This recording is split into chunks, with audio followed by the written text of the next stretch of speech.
Hi, everybody, and welcome to the keynote for today's Net Zero Carbon Summit. We're so glad you chose to join us, especially now as it's such an important time in this ever-changing landscape of sustainability within supply chain and logistics. We don't really need to introduce this. I think most of our audience should be aware that the climate is changing, that there are plenty of incentives and reasons for actors in this space to start making changes to their operations, working upstream and downstream to figure out what is sustainability, what does it mean? And we're going to cover a lot of these topics today, from decarbonization to data to electrification to broader ESG themes like social and governance. So we hope you tune in and stay around for the whole day. But right now, we're going to jump in and invite our keynote guests to join this conversation. Let me welcome Kim Masone, General Manager of Cloud Logistics Fulfillment Network Optimization at Microsoft, and Nico De Golia, Director of Cloud Logistics Sustainability. Guys, I'm so excited for you to be on the stage with me because, one, there's a lot of experience here in this space. You guys combined have decades of experience, and not just strategic and collaborative innovation within traditional supply chain modes, but you're also driving sustainability to be at the heart and embedding sustainable practices in those traditional supply chain decision-making that you guys enter every day as leaders. So thank you very much for joining the stage and agreeing to share your experience at Microsoft. Thanks for having us, Tyler. Why don't we kick it off with kind of a high-level stage-setting conversation for how Microsoft Cloud Logistics handles and embeds sustainability into its operations, and maybe we can tease out some practical takeaways for some of our listeners. I think that's going to be one of the most important things we can do on this stage. But let's start by looking at what you guys are actually doing in this space. We know that Microsoft has a fantastic supply chain organization. You've been recognized in the industry by Gartner and others for the work you guys are doing. But sometimes I think the sustainability piece may get lost in the general excellence that you guys try to portray. So let's dig into maybe some high-level themes that we can focus on for the rest of the conversation. Let me kick it over to Nico and start with probably data. We know that the data is foundational to everything that we're doing in sustainability, because we say all the time, if you can't measure it, you can't manage it. Exactly. Absolutely. So let's talk about quality data too, because that's the other piece. It's not enough just to have some data and pick your way through and using, industry average emissions factors are things we talk about a lot on this show. But we know that we've got to get better, higher quality data to actually make decisions on the ground and then track that over time to see how we improve it. So can you just talk a little bit about the importance of data for sustainable logistics? Yeah, of course, Tyler. So as you said at the top, you can't manage what you don't measure, and being able to measure alone is not enough. You need to make sure that what you're measuring is actually what's occurring within your organization. As a global logistics and fulfillment organization, we move, thousands of loads around the world, all the time. And so for us, making sure that we have the highest quality data is of the utmost importance, and that we're translating that high quality operating data that we have into equally high quality sustainability data that's fit for decision-making purposes. And we do that using a couple of different ways. So first, of course, all of our emissions calculations follow the Global Logistics Emissions Council framework, also known as the GLEC framework or ISO 14083, which is an industry standard for the calculation of greenhouse gas. But that's just a framework, right? It gives you the guideposts to be able to calculate in accordance with the greenhouse gas accounting protocol and other, kind of larger standards. But it doesn't tell you exactly what data you need to feed in there. That's up to us. That's up to us in our operations. And so we partner very closely with our logistics service providers and our fourth party logistics provider to effectively aggregate, clean, validate all of the data at the highest level of resolution possible, all the way down to the IMO number on the vessel, the flight number, etc., so that we can make sure that as we're doing the emissions calculation with a combination of first party and third party software, that we're applying the correct emissions factors so that we can begin to differentiate between aircraft type A and aircraft type B, or trucking route A and trucking route B. So that operationalization, or rather that feedback loop between operating data to sustainability data, and then sustainability insights back to operations, is really where that flywheel, it generates the most value when we talk about data in the sustainable logistics space. Thank you for clarifying that. And you mentioned some things there that I think are really key for listeners to understand. And that is that all data is not good data, and context matters and nuance matters in this, because as you said, you could take the same truck driving the same route on different days and different carriers and have different emissions profiles. And if you don't have the data to be able to understand and interpret and then apply that back to the decision-making process, you're not going to make progress as fast as you should. So thank you for calling that out. Let's bring Kim in for just a minute and talk about how this data gets used in the team setting. So you're managing a team of logistics experts here at Microsoft. How does having that data and having it close to real time, how does that influence decision-making with the team? So I'm going to start by saying it's not just the team, but it's also taking it up, right, to executive level management and getting the funds you need to do what you need to do. And so data is critical to make that happen. As Nico said, carbon data is new. It's something that we definitely need to add in everything we look at. And I know traditionally, having been in logistics for a long, long time, right, it's always about cost. It's always about transit time, how fast, slow, et cetera, that you need to get something there, how you can optimize. But when you're bringing in that carbon element, it now becomes completely different in terms of how you're looking at that data. And I knew early on as a team, everything we looked at when we're looking at our network or when we're looking at, a particular transaction, we needed to make trade-offs, but we wanted to make sure that not only did we have the cost and the transit time, but that we absolutely knew the carbon impact, our emissions impact. And having ensured that everybody is on the same page, the first thing you need to start out with is really a mission statement that everybody aligns to. And that mission statement is constantly reiterated to senior level executives that this is what we're trying to achieve. And Microsoft has very aggressive goals for 2030, right? To get to, I believe, negative net carbon, right, Nico?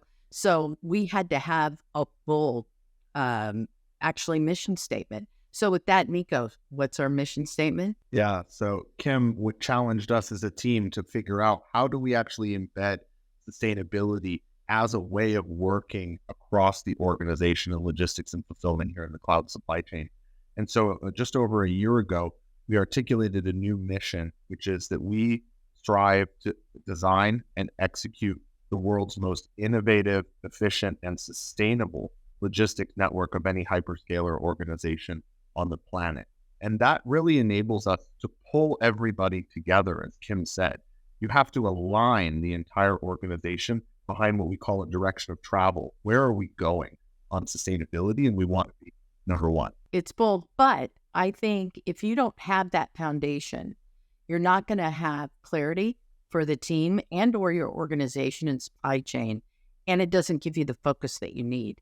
And so everything we look at, we have that mission in mind, and it really challenges us to really go out on limbs and do things that we probably wouldn't have done in the past. And of course, that's underpinned by the data, right? So it's that mission statement is our direction, and the data is our foundation upon which we build all of the programs. Well, let's call that our first pillar that we're talking about, looking at the importance of data. Let's pivot now into how that data is used and how you can use that to optimize existing activities in the supply chain. So, and I'd love to make this practical and bring in some examples too. So let's start maybe with Kim, and let's look at, as a high-level leader in the organization, you want your teams adopting these strategies you just mentioned, high level, and then applying them. How's that happen in practice? Well, I'll give you one recent example is that we really had to take a look. We've had just this explosive growth from COVID to today, and we really needed to kind of take a look at our network and really optimize that network as best as we could. And one of the things we looked at doing was building a super hub here in North America. And, we're always looking for efficiencies. That's nothing new. And I've done network optimization in the past. But when you layer in sustainability, you're now looking at not just carbon emissions, but you're not looking at just transportation, but you're also looking at the building itself, right? And those are new for me, having been in logistics for a while, And recently just saying, look, we've got to layer in how important this is by meeting Microsoft goals, right? And so really looking at that design and the building, I think was critical, because we're not only looking at how we can put EV vehicles in place, how we can just optimize and reduce, believe it or not, 60% of our carbon emissions across the network for North America. But now can we have a leading building from a platinum level that really will make a difference and set the standard, I think, as we go forward, not just for Microsoft, but for the industry, and challenge the industry that we can do better, right? That's definitely the goal, is seeing some of these strategies be replicated and snowball down through the industry. And as you bring on partners, you mentioned EV charging, right? That's not a decision that happens to somebody who's building a building without a fleet, right? You're engaging with your supply chain, you're engaging with the trucking companies and the fleets to say, hey, if we build this, will you come? So my question around how you use that data to optimize now is, when you're engaging the supply chain and you're engaging your partners, how do those conversations happen in practice? And maybe, Nico, you can talk just a little bit about the strategy there, because it's so important that those players are being brought along with you as you're trying to drive change in the industry, right? And that's one thing that we've been really effective at being able to do, I think, in the cloud logistics organization compared to so many others, because we see it as our role and our responsibility as a shipper, as a cargo owner that has some of the most ambitious enterprise sustainability commitments on the planet to be net negative carbon emissions by 2030. We see it really as our responsibility to help de-risk the innovations and sustainable supply chain developments that are needed for us to be able to achieve those goals. And so when we look at putting in EV charging, for example, that was a multi-pronged process where we had conversations with our customers, the data centers within Microsoft, to understand what the development timelines were looking like in terms of where they were building out new data centers, so that we could, of course, geographically position our future hubs in the correct spot to reduce emissions. But then we also had the conversation with our logistics service providers that are owning and operating the hubs on our behalf to make sure that they were aligned to our mission. And then we were having conversations with the utilities, the local governments, the OEMs on the vehicles, the carriers that our LSPs are working with to provide the transportation, making sure that all of those pieces fit together so that we can come up with solutions that we can deploy on day one of the building opening, but also having a lens to what's going to happen over the multi-year relationship or multi-year, kind of leases that we're having on these types of hubs, so that we can deploy, for example, additional electric vehicles as ranges increase or as our customers develop additional needs nearby to our hubs. Those types of conversations, traditionally speaking, were had focusing again on cost and time to delivery, not on that carbon piece. But by layering in that carbon piece, what we actually found was a tremendous degree of alignment, because we're not the only ones with sustainability goals. A lot of our providers have sustainability goals that, while they might not be exactly the same amount of reduction or exactly the same timeline, they're still out there. And so they're also looking for customers that are willing to come to the table and say, hey, we're in this together. How do we collaboratively build a transportation system of the future using these hub networks that we were talking about earlier? I want to go on one point, Nico, that you mentioned, because what I'm hearing from the LSPs, and I think you've heard this as well, they want to see more companies push them to do these type of things like we're doing. They say unless a customer is pushing them to do it, they don't necessarily put out the funds to go make it happen. So I definitely think that more and more companies like Microsoft definitely need to be on the forefront and pushing their LSPs to move in these directions.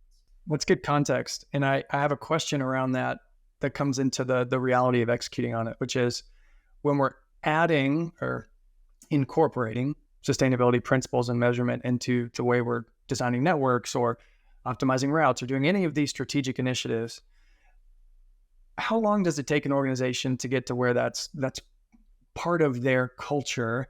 Because it seems like it is so with Microsoft, but for newer organizations, I often think it could feel like a burden when you're being asked to consider this other factor or set this target or report and disclose this way or work with us on something that's new to you. So I guess that's a two-pronged question. Does it slow down the process with suppliers that aren't speaking that same language? And secondly, how long does it take to build that muscle? I actually think it didn't take. I mean, it took us about a year to get the data accurate, correct? But we have regular engagement with all of our LSPs on like I'm sure everyone does, right? But it became part of the forefront. Sustainability became something that I felt very important. Being hired at Microsoft, seeing the goals that were there, I went out and hired Nico, right?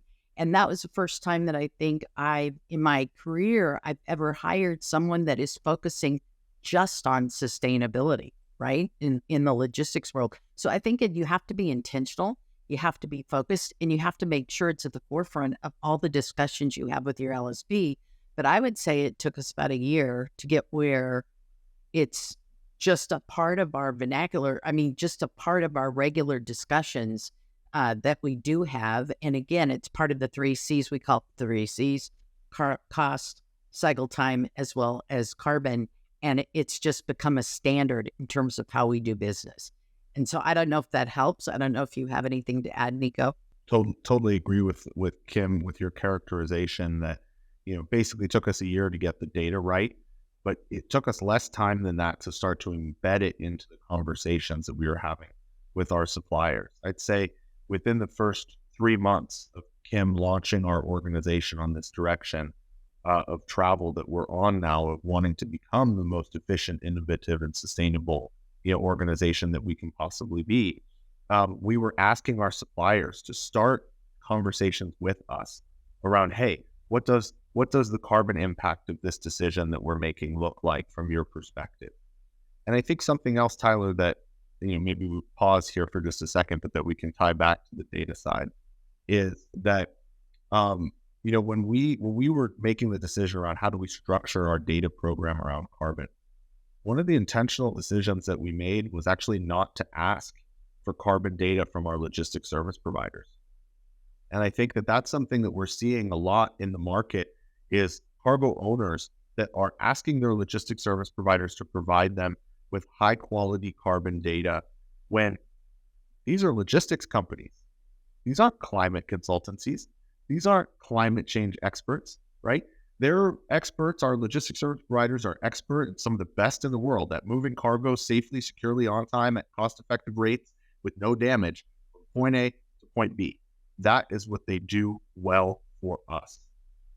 And they're also really good at ensuring that the operational data that they have around those logistics moves is also high quality, so that we have the visibility, which isn't new, right? The visibility to be able to track that cargo through the system.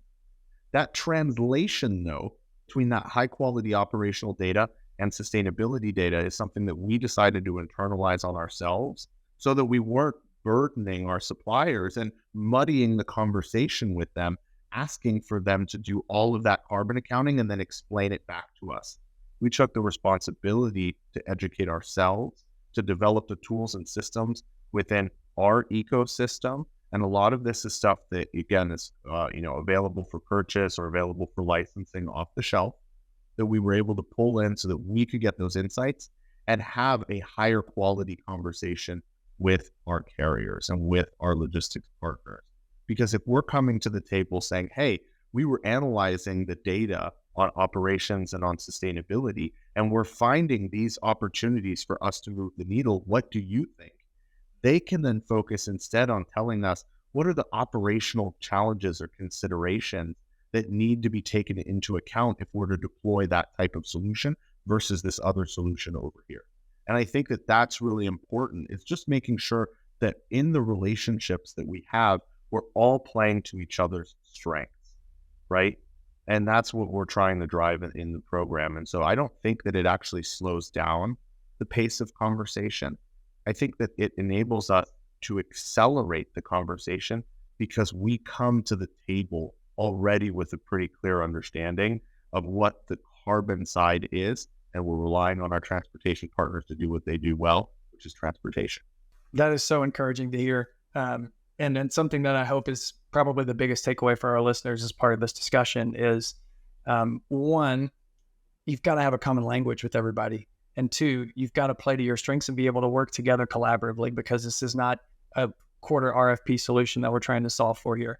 This is a long-term solution. When we talk net zero, we're talking mid-century for the entire world. For Microsoft, it's 2030 net negative, which is fantastic. The rest of us are just trying to keep up. but it is an important future-looking collaborative relationship that matters. And so I love that Microsoft's taking that approach, and I hope others will take that away from this conversation. That leads me to a great segue, though, because I always get excited talking about what I believe, I'm a techno-optimist, that we need new solutions in this space in order to really, really reduce emissions. So let's pivot a little bit into kind of, I know we can't look forward-looking statements here, but let's talk about the trends you guys are seeing in the market and opportunities to continue to attack that 2030 goal for Microsoft. Let's start with Nico, maybe. What sort of key trends do you see, technologies you guys are focused on in this space? What's Microsoft doing? Yeah, so on the technology side, I think, what we see is there's clear need for us to develop additional capacity in the production of alternative fuels that are drop-in ready across all modes of transportation. We need to extend as much as possible the time horizon that we have before we reach a tipping point on climate change from which we cannot return. And the way for us to do that is to focus on developing capacity for sustainable aviation fuels, sustainable maritime fuels, and sustainable road fuels that can be used in the assets that we use today. Simultaneously, we of course have to transform the types of energy that are actually powering the assets. When we look at trucking, it's of course electrification with hydrogen and some other areas. There's some other solutions as well. On the maritime side, it's a mixed stack of different solutions, and we rely on our providers to tell us, as the vessel operator or the aircraft operator, what is the right solution for their business, and how does that then match back to what we at Microsoft are looking to do. But the key for us at Microsoft is what we've talked about before. It's collaboration across the value chain. And that doesn't just mean externally with our transportation partners. At Microsoft, aviation-related emissions account for over 5% of our total impact on sustainability, our total emissions footprint across our entire enterprise. And guess what? That's corporate travel. That's the travel of the consultants that support our work around the world. That's our sales teams that are flying around. That's, of course, also the cargo that we're moving as well. And so collaboration with our travel organization so that we can combine the volumes, combine the demand signal, and co-invest across the enterprise is critically important for us to be able to amplify and achieve the change that we need at scale. We also, of course, need to make sure that we're heading in the right direction from an environmental integrity standpoint. We are not experts when it comes to climate change. We are not experts when it comes to environmental integrity or sustainability. So we need to partner with the NGO community, the nonprofit community, the standard setters, as well as government and regulatory actors to make sure that we are all aligned, that the decisions that we're making are the right decisions, not just for us as Microsoft, but for the planet overall. Now, Kim, I'll put it to you though, and ask, this is a cultural shift for a lot of companies and a lot of the listeners. So takeaways for the audience to continue to foster that innovative mindset when you're going out there and working with your value chain. How would you answer that one? Well, I would say first and foremost at Microsoft, which was a surprise to me when I came on board, there is a whole section at the end of the year in your performance review called growth mindset and where you have failed and what you have learned. And so there's definitely the culture that it's okay to fail, that you constantly learn from that. And so what I tried to do just within my own team is to make sure that we're always looking at being one of the first to do any of the new innovations. Because at the end of the day, I don't want to jump a chasm, right? If we fail, that's fine. We learn from it. We move forward. But also, if we do that jump and we take that step, then we're just that far ahead of making it happen. The other thing that's important as we look at taking kind of risks or steps in the sustainability world, specifically around new innovation, I really like us to not just look at it from how that benefits from a Microsoft perspective, but how can we benefit the industry as a whole? What can we do to make a difference? And really, my team has no fear to go make that happen. Nico's a great one that has demonstrated that over this past year. But I would say as long as you have the data, I'm going to tie it back to the data, because as you're building that data around any of the new innovations, and you have what's called in Latin America, when I had a Latin America team, we used to call it data mata, means data kills. You have data kills, you have data, great data, or killer data that what we call it now, is that you can really help set the stage in terms of the story you need to get what you need to move forward with new innovation. So we were able to go out and get funds related to SAF and that partnership with travel because of the great data that we've been able to build up to give that story that we think is going to help us to get to that negative zero in 2030. That is so good. I'm going to steal that, data mata. That's a great quote. Guys, this has been so informative, so encouraging. I hope our audience gets to take away several really practical examples and takeaways that they can implement in their own organizations, because the rising tide here needs to lift everybody's boat as we try to take progress here. I'm hearing from you guys, and I'll just repeat and then give you a moment for closing comments briefly. Get your data, make sure it's accurate, optimize it, work together across the value chain to get the right data to make operational decisions. Make sure you're factoring carbon and greenhouse gases into your network decisions that you're putting together. Work with your customers and your supply chain, because it takes everybody working together towards that common vision to drive change, and create that culture of collaboration and innovation within an organization. Don't be afraid to take risks. Don't be afraid to fail. This is going to be a long journey. We're all on it together. So encourage everyone to hopefully reach out to you guys after this if they have questions and want to drive their own organizations to that. But thank you for your time and your experience. Any closing thoughts for the audience here as we move forward to the rest of the summit? Yeah, I think Tyler, totally agree with everything you said. My closing comment that I would have is it really is about focusing on just three things: data, to know where you are and where you're going; optimize so that you reduce as much carbon out of the system as humanly possible today; and then transform the system for tomorrow by deploying those innovative solutions that we talked about on the call, whether those are electric vehicles, hydrogen vehicles, sustainable maritime fuels, or aviation fuels. And the final thing that I think I would also like to add is don't be afraid to have conversations. If you're the customer, don't be afraid to ask your supplier for more information, to have a brainstorming or working session, and vice versa. If you're the supplier, and we challenge all of our suppliers to do this, if you're a supplier, don't hesitate to raise your hand and say, hey, I have a crazy idea that we could potentially implement to transform your operations for the better. We need to all help each other get to that future state that we described. And I would say to enable what Nico just noted is actually to have the right foundation for your organization, to make sure that you get alignment on what your mission is and make it bold. Don't be afraid, like Nico said. We all have to get either 2030 for most of us, or 2040. In order to really achieve those goals, we've got to do more, and you got to have the right foundation to move forward. So make your mission bold and set that focus and clarity for your teams as well as executive level management.